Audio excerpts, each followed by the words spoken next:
Assalamualaikum warahmatullahi wabarakatuh. Kembali kita akan lanjutkan kisah Rasulullah teladan utama, yang pada kali ini kita masuk kepada buku yang kedua, yaitu adalah Madinah yang bercahaya. Pengepungan. Satu persatu para sahabat pindah ke negeri Yastrib. Di Mekah hanya tinggal beberapa sahabat. Ada yang masih ditahan atau disiksa oleh orang-orang musyrik Quraisy. Rasulullah Shallallahu Alaihi Wasallam, Ali bin Abi Thalib dan Abu Bakar pun masih bertahan di Mekah. Melihat perkembangan Islam, musyrikin Quraisy mulai gelisah. Mereka lalu mengadakan rapat di Darun Nadwah pada pagi hari. Ketika itu iblis datang ke pertemuan. Dia menjelma menjadi laki-laki tua yang penuh dengan wibawa. Dia mengaku berasal dari Nejat. Dari pertemuan itu mereka bersepakat untuk mengutus pemuda tangguh dari setiap kabilah. Tugasnya adalah mengepung rumah Rasulullah Shallallahu Alaihi Wasallam. Allah Subhanahu Wa Taala mengutus malaikat Jibril untuk menemui Rasulullah Shallallahu Alaihi Wasallam siang itu.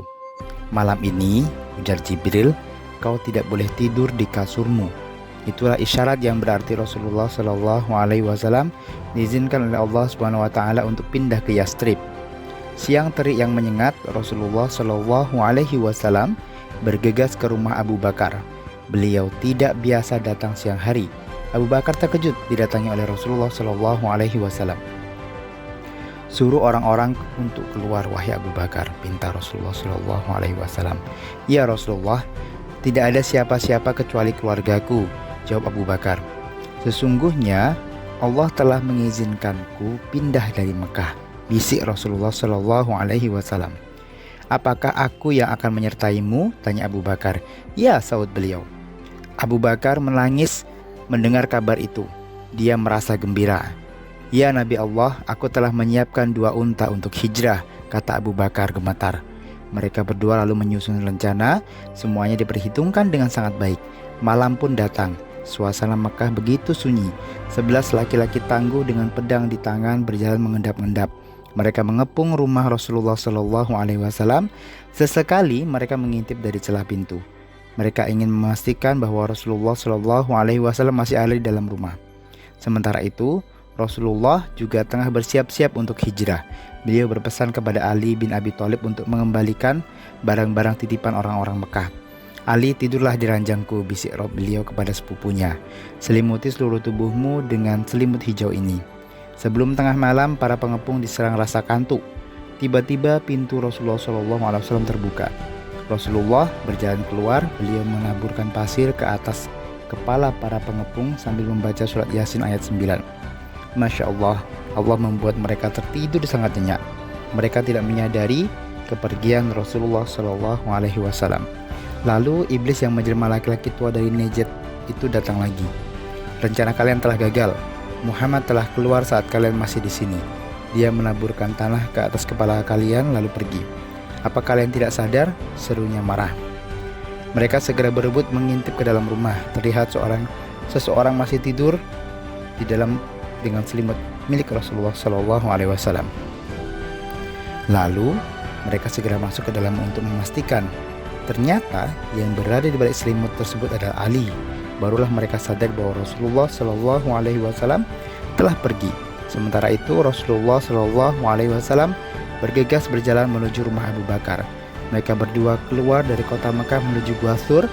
Orang-orang Quraisy segera mengejar mereka berdua. Situasi yang sangat menegangkan. Gua Thur terletak di pegunungan Mekah bagian selatan. Arahnya berlawanan dengan Yastrib. Rasulullah Shallallahu Alaihi Wasallam dan Abu Bakar harus berjalan sejauh 5 mil menuju Gua Thur. Jalan menuju Gua Thur dipenuhi oleh batu-batu yang sangat tajam. Rasulullah dan Abu Bakar harus bersusah payah untuk melewatinya.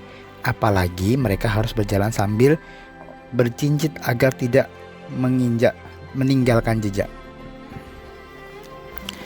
Setelah mendaki tebing yang terjal, akhirnya Rasulullah Shallallahu Alaihi Wasallam dan Abu Bakar sampai di Gua Thur. Sebelum Rasulullah Shallallahu Alaihi Wasallam masuk gua, Abu Bakar memeriksa gua tersebut. Dia menutup setiap lubang yang ada dalam gua. Setelah dipastikan aman, barulah Rasulullah Shallallahu Alaihi Wasallam dipersilakan untuk masuk. Rasulullah dan Abu Bakar beristirahat di dalam gua. Lalu Allah Subhanahu wa taala memerintahkan laba-laba untuk membuat sarang di mulut gua. Allah Subhanahu wa taala juga memerintahkan burung merpati untuk bersarang di sana. Tujuannya agar mengelabui orang-orang Quraisy. Orang-orang Quraisy mencari Rasulullah Shallallahu alaihi wasallam dan Abu Bakar. Abdullah bin Abi Bakar diberi tugas untuk memata-matai mereka. Amir bin Fuhairah, mantan budak Abu Bakar, bertugas mengembalakan kambing dan menghapus jejak Abdullah. Asma binti Abu Bakar bertugas membawakan makanan dan untuk Rasulullah dan Abu Bakar. Suasana begitu menegangkan. Setelah satu malam Rasulullah Shallallahu alaihi wasallam dan Abu Bakar berada di Gua Sur, kaum Quraisy sampai juga di gua itu. Mereka curiga bahwa Rasulullah dan Abu Bakar berada di sana. Coba kita periksa, barangkali Muhammad ada di sana, kata seorang dari kafir Quraisy. Tidak mungkin Muhammad masuk gua. Lihatlah sarang laba-laba dan burung merpati itu. Jika Muhammad masuk gua, sarang itu pasti akan rusak, katanya kepada yang lainnya lagi. Di dalam gua, Abu Bakar dicekam ketakutan. Dia begitu mengkhawatirkan keselamatan Rasulullah Shallallahu alaihi wasallam. Tidak henti-hentinya mereka menyebut nama Allah. Tenanglah wahai Abu Kufahah, sesungguhnya Allah bersama kita, kata Rasulullah Shallallahu alaihi wasallam. Akhirnya orang-orang Quraisy itu pergi. Abu Bakar merasa lega. Masa 3 hari yang menegangkan di Gua Sur berlalu. Abdullah bin Urakit datang membawa 2 ekor unta. Mereka menyewa Abdullah sebagai penunjuk jalan. Setelah persiapan selesai, mulailah mereka menuju Yastrib melalui jalan pesisir yang sangat jarang dilalui oleh para kafilah.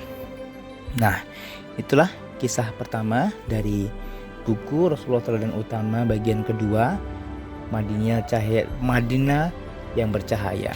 Nah, untuk berikutnya teman-teman semua terus pantengin channel kita dan kita akan update selalu kisahnya sampai kita akan menyelesaikan seri pembacaan buku Rasulullah Teladan Utama ini. Semoga bermanfaat dan jangan lupa di like, subscribe, dan di share. Terima kasih.